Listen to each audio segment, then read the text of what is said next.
नमस्कार दोस्तों, स्वागत है आपका हमारे चैनल पर। आज की तारीख है 13 मई 2026 और हम एक बार फिर आपके सामने हाजिर हैं उत्तर प्रदेश की राजनीति की उन गतिविधियों के साथ जो न सिर्फ दलित बहुजन समाज को प्रभावित कर रही हैं बल्कि पूरे राज्य की सियासी दिशा को नया मोड़ दे सकती हैं। आज हम बात करने जा रहे हैं मायावती जी और बहुजन समाज पार्टी बीएसपी से जुड़ी 10 बड़ी खबरों की। ये खबरें सिर्फ हेडलाइंस नहीं हैं बल्कि यूपी की जमीनी हकीकत, संगठनात्मक प्रयासों, सामाजिक न्याय की मांगों और आगामी 2027 विधानसभा चुनाव की तैयारियों की गहरी तस्वीर पेश करती हैं। खास तौर पर आज की सबसे चर्चित खबर उस संभावित नजदीकी की है जो मायावती जी और चंद्रशेखर आजाद के बीच बताई जा रही है, लेकिन हम पूरी डिटेल 10वीं खबर में विस्तार से देंगे, इसलिए वीडियो को अंत तक जरूर देखें।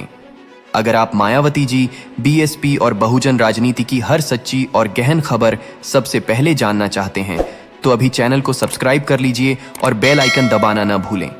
चलिए शुरू करते हैं आज की इन महत्वपूर्ण खबरों को विस्तार से समझते हुए। पहली बड़ी खबर, संगठन को बूथ स्तर तक मजबूत करने का संदेश। मायावती जी हाल ही में लखनऊ से दिल्ली रवाना होने से ठीक पहले यूपी के सभी जिला अध्यक्षों, ब्लॉक प्रभारियों और कार्यकर्ताओं को एक साफ और सख्त संदेश दे चुकी हैं। उन्होंने कहा कि 2027 के विधानसभा चुनाव की तैयारी में किसी भी तरह की ढिलाई बर्दाश्त नहीं की जाएगी। पार्टी का पूरा फोकस अब कैडर को मजबूत करने, बूथ स्तर पर संगठन फैलाने और जनाधार बढ़ाने पर है। ये निर्देश सिर्फ औपचारिक नहीं है। बीएसपी के इतिहास में हम देख चुके हैं कि जब भी मायावती जी ने संगठन पर ध्यान दिया, खासकर 2007 के चुनाव से पहले, तो परिणाम सामने आए थे।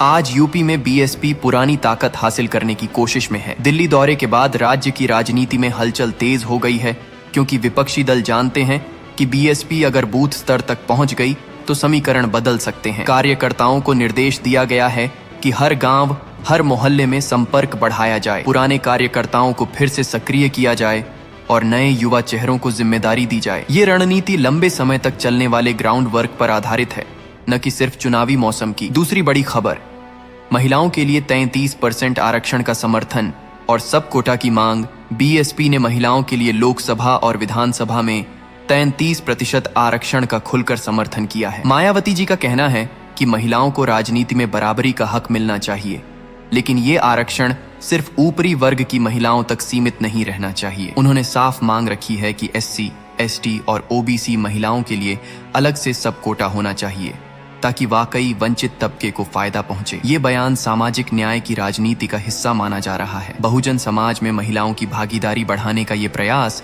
बीएसपी की पुरानी विचारधारा से जुड़ा है, जहां कांशीराम जी ने हमेशा सबसे पिछड़े को आगे लाने की बात की थी। इस बयान का असर महिलाओं के वोट बैंक पर पड़ सकता है, खासकर ग्रामीण क्षेत्रों में जहां दलित और पिछड़ी महिलाएं अभी भी दोहरी दबाव झेलती हैं। तीसरी बड़ी खबर, नई रणनीति। रैलियों से आगे बूथ स्तर की मीटिंग्स। बीएसपी अब सिर्फ बड़ी बड़ी रैलियों पर निर्भर नहीं रहना चाहती। पार्टी ने 2027 के लिए नई रणनीति शुरू कर दी है, जिसमें बूथ स्तर की छोटी छोटी मीटिंग्स, कार्यकर्ता सम्मेलन और नए कैडर ट्रेनिंग कैंप शामिल हैं। खास फोकस पश्चिम यूपी, दलित बहुल इलाकों और मुस्लिम दलित संयुक्त क्षेत्रों पर है। Mayawati ji ground activation model अपनाने की तैयारी में है, मतलब हर बूथ पर सक्रिय कार्यकर्ता, नियमित फीडबैक और समस्या समाधान। ये बदलाव बीएसपी को फिर से जमीनी ताकत बनाएगा। चौथी बड़ी खबर, महंगाई पर केंद्र और राज्य सरकार पर हमला। बढ़ती महंगाई, पेट्रोल, डीजल और एलपीजी की कीमतों को लेकर मायावती जी ने केंद्र और यूपी सरकार पर निशाना साधा है। उन्होंने कहा कि आम गरीब और मध्यम वर्ग इस बोझ से कराह रहा है। रोजमर्रा की चीजें महंगी होने से परिवारों का बजट बिगड़ रहा है।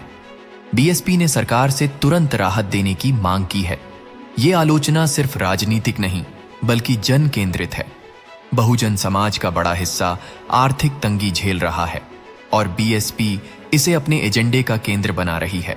पांचवी बड़ी खबर, संगठन में अनुशासन और बदलाव। हाल के महीनों में बीएसपी में कुछ नेताओं के निष्कासन और पदों में फेरबदल की खबरें आई हैं। मायावती जी पार्टी में अनुशासन बनाए रखने के लिए सख्त रवैया अपनाए हुए हैं। विपक्ष इसे आंतरिक संकट बताता है, लेकिन विश्लेषक मानते हैं कि ये 2027 की तैयारी का हिस्सा है। दलित मुस्लिम समीकरण को लेकर बहस तेज है। छठी बड़ी खबर, दलित मुद्दों पर विपक्ष और सत्ता पर आरोप। मायावती जी ने कहा कि कि दोनों ही पक्ष दलित मुद्दों को सिर्फ चुनाव में याद करते हैं। युवाओं को शिक्षा, रोजगार और नौकरियों में बराबरी नहीं मिल रही। उन्होंने कार्यकर्ताओं को गांव-गांव जाकर बीएसपी की पुरानी उपलब्धियों की याद दिलाने को कहा।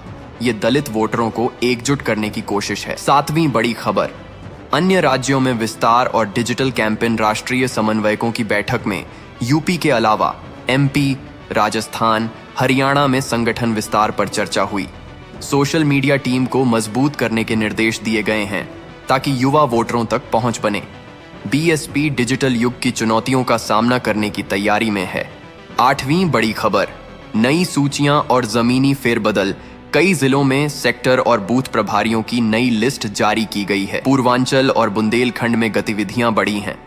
पुराने और नए चेहरों का मिश्रण पार्टी की पकड़ मजबूत करेगा। 9वीं बड़ी खबर, कानून व्यवस्था पर सवाल। मायावती जी ने महिलाओं, दलितों और गरीबों के खिलाफ अपराधों पर यूपी सरकार से सवाल किया, तेज कार्रवाई और न्याय की मांग की। ये बयान सोशल मीडिया पर वायरल रहा। 10वीं बड़ी खबर, मायावती और चंद्रशेखर आजाद की संभावित नजदीकी दोस्तों। अब आती है सबसे चर्चित खबर। उत्तर प्रदेश की राजनीति में इन दिनों एक चर्चा हर तरफ गूंज रही है। क्या मायावती जी और चंद्रशेखर आजाद समाज पार्टी एक साथ आ सकते हैं? वास्तविकता, अभी तक कोई औपचारिक गठबंधन नहीं हुआ है। मायावती जी ने हाल ही में गठबंधन की अफवाहों को फेक न्यूज करार दिया है और बीएसपी को अकेले लड़ने का फैसला किया है। चंद्रशेखर आजाद भी अपनी पार्टी को स्वतंत्र रूप से मजबूत कर रहे हैं। दोनों के बीच विचारधारा में कुछ समानताएं, दलित उत्थान, संविधान, सामाजिक न्याय हैं, लेकिन अतीत में प्रतिस्पर्धा भी रही है। दलित वोट बैंक में बंटवारा दोनों के लिए चुनौती है। अगर भविष्य में मुद्दों, आरक्षण, अत्याचार, बेरोजगारी पर सहयोग बढ़ा तो बहुजन राजनीति मजबूत हो सकती है, लेकिन अभी ये सिर्फ चर्चा और सोशल मीडिया की मांग है। बीजेपी और एसपी दोनों इस पर नजर रखे हुए हैं, क्योंकि दलित युवा मुस्लिम समीकरण निर्णायक साबित हो सकता है। बीएसपी का पारंपरिक वोट बैंक और चंद्रशेखर का युवा आकर्षण अगर मिला तो गेम चेंजर बन सकता है। लेकिन राजनीति में सीटों का गणित, नेतृत्व और अनुशासन भी मायने रखता है। बीएसपी अनुशासित पार्टी रही है, जबकि एएसपी आंदोलनकारी शैली वाली। आने वाला समय बताएगा। दोस्तों, ये थीं आज की 10 बड़ी खबरें। कौन सी खबर आपको सबसे ज्यादा प्रभावित करती है? कमेंट में जरूर बताएं। बीएसपी की ऐसी गहन विश्लेषण और अपडेट्स के लिए चैनल सब्सक्राइब करें। जय भीम, जय संविधान। मिलते हैं अगली वीडियो में। धन्यवाद।